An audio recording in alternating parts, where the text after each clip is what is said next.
আসসালামু আলাইকুম, আশা করি সবাই ভালো আছো।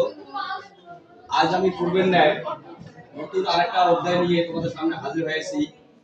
যা হোক, আজ আমি তোমাদেরকে অধ্যায় 13 অনুশীলনী 13.1 সমান্তর ধারা এই বিষয়ে একটি ক্লাস করাবো। সমান্তর ধারা কি তোমরা সবাই কিন্তু বিষয়টা অবগত আছো। সমান্তর ধারার আমি একটা অঙ্ক লিখতেছি। অঙ্ক নাম্বার হলো 6, 13.1 6 নম্বর অঙ্ক।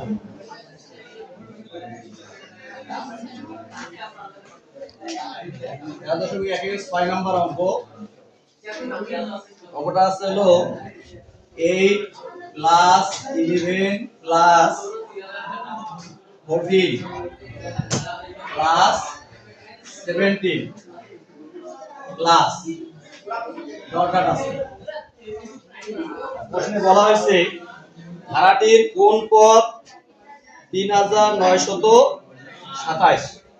প্রশ্নে বলছে 8 প্লাস 11 প্লাস 14 প্লাস 17 ধারাটির কোন পদ 392 আছে। ধারাটির কোন পদ 392 বলা হয়েছে। ধারাটির প্রশ্নটা আমি লিখি আগে। ধারাটির কোন পদ 392। তাহলে আমরা কিন্তু সবাই মোটামুটি জানি যে ধারার প্রথমে যে পদটা আছে এটাকে বলা হয় প্রথম পদ, ঠিক আছে। তারপরে এইভাবে একটা পদ এখানে দেওয়া আছে, প্রথম পদ, দ্বিতীয় পদ, তৃতীয় পদ, চতুর্থ পদ। হ্যাঁ, তাহলে আমরা এখানে প্রথমে আমরা যখন করব, প্রথমে কি করব, প্রথম পদটা লিখে নেব। প্রথম পদ আমাদের কত আছে? প্রথম পদ এর মান আছে আমাদের 8, ঠিক আছে। প্রথম পদ এর মান 8। এখান থেকে আমাদের সাধারণ অন্তর বাই করতে হবে। যেহেতু আমাদের সমান্তর ধারা, খেয়াল করো 8 এর পরে 11 মানে 3 বাজছে। এই দুটি পদের পার্থক্য হলো 3। 11 থেকে যদি আমরা 3 8 বাদ দেই তাহলে আমাদের যেটা আসে সেটা হলো 3 আসে। আবার 14 থেকে যদি 11 বাদ দেই তাও 3 পাওয়া যায়। 17 থেকে যদি 14 বাদ দেই তাও 3 পাওয়া যায়। প্রতিটি পদের পার্থক্য কিন্তু দুটি করে পদের পার্থক্য কিন্তু আমাদের সমান। তাহলে এই পার্থক্যটা আমরা লিখে নিচ্ছি, এটাকে বলা হবে সাধারণ অন্তর।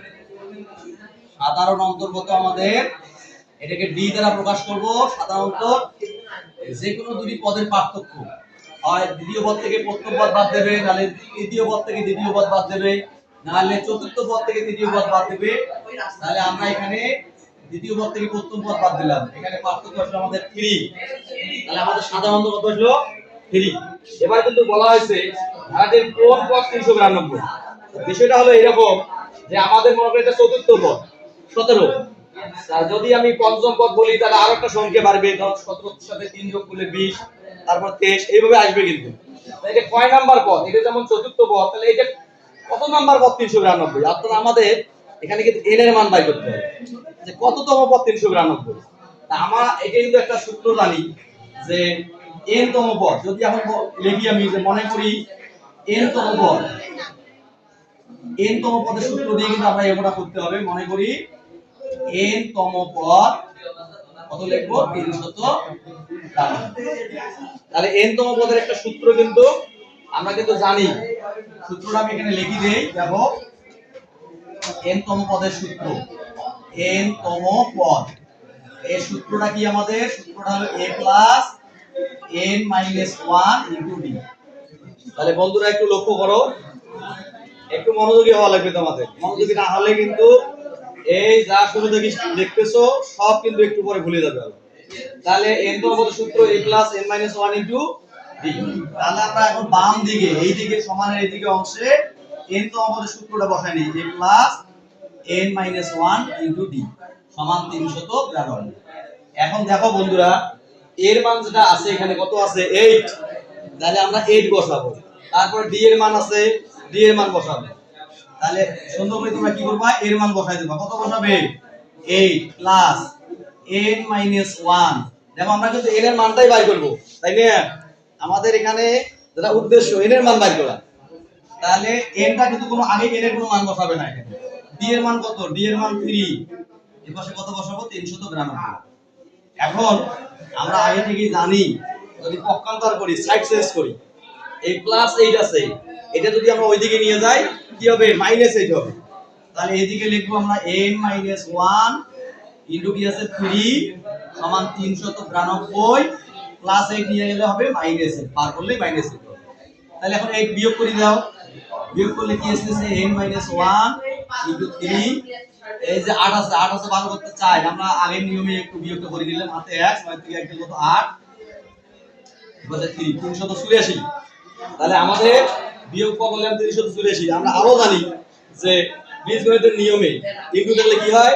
ইনটু থাকলে আমাদের ভাগ হয়। তাহলে এখন আমরা ভাগ করব, তাই না? হ্যাঁ, তাহলে উপরে একটু এখন বিষয় দেই একটু আমরা, হ্যাঁ একটু বিষয় দেই, বিষয় দিয়ে আমরা বাকি অঙ্কটা শেষ করি, ফিনিশিং দেই।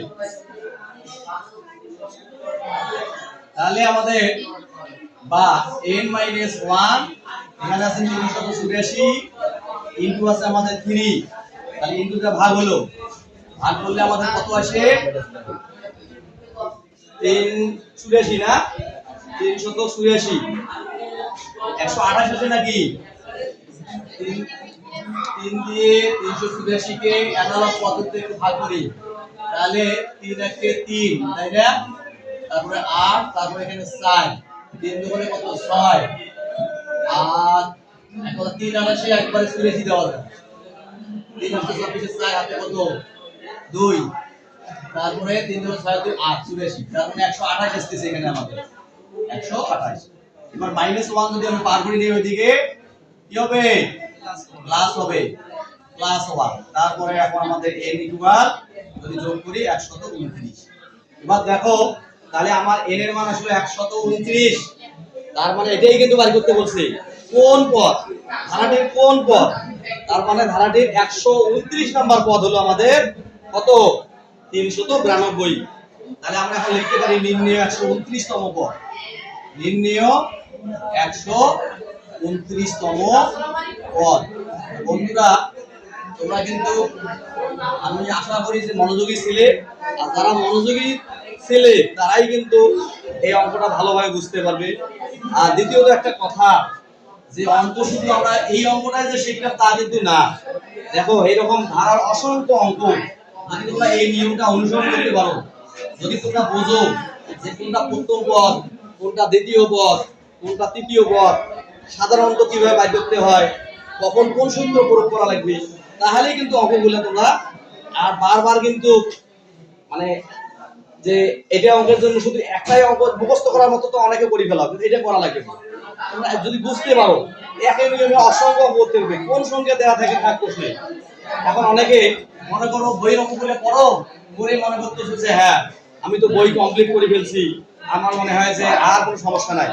না, অঙ্কগুলা দেখা যায় যে পরীক্ষায় আমাদের কিন্তু সংখ্যা চেঞ্জ করে দেওয়া হয়, সংখ্যা চেঞ্জ করে দিয়ে অঙ্কের কিন্তু রেজাল্ট বাই করতে বলা হয়। যাই হোক, যদি ভিডিওটা তোমাদের ভালো লেগে থাকে তাহলে কি করতে হবে? চ্যানেলটা সাবস্ক্রাইব করতে হবে, একটু লাইক দিতে হবে, কমেন্ট করতে হবে, তাহলে কিন্তু অন্যান্য যে ভিডিওগুলো দেখো পর্যায়ক্রমে কিন্তু ভিডিওগুলো পাওয়া যাবে। কারণ একটা ভিডিও আপলোড করতে বা একটা ভিডিও অনেক সময় দরকার হয়, এই জন্য অঙ্কগুলো কিন্তু একটা ভিডিওতে অনেক অঙ্ক দেওয়া সম্ভব হয় না, এই জন্য একটা বা দুইটা করে অঙ্ক দেওয়া হচ্ছে। তা তোমরা চোখ রাখো আমার চ্যানেলে, তাহলে দেখবে তোমরা অনেক গুরুত্বপূর্ণ অঙ্ক পেয়ে যাবে, সাজেশন পাবে, অঙ্ক পাবে, হ্যাঁ অথবা পরবর্তী ক্লাস আরো আকর্ষণীয় হবে। তো সবাই দোয়া করবে আমার জন্য, সবাই ভালো থাকবে, আল্লাহ হাফেজ।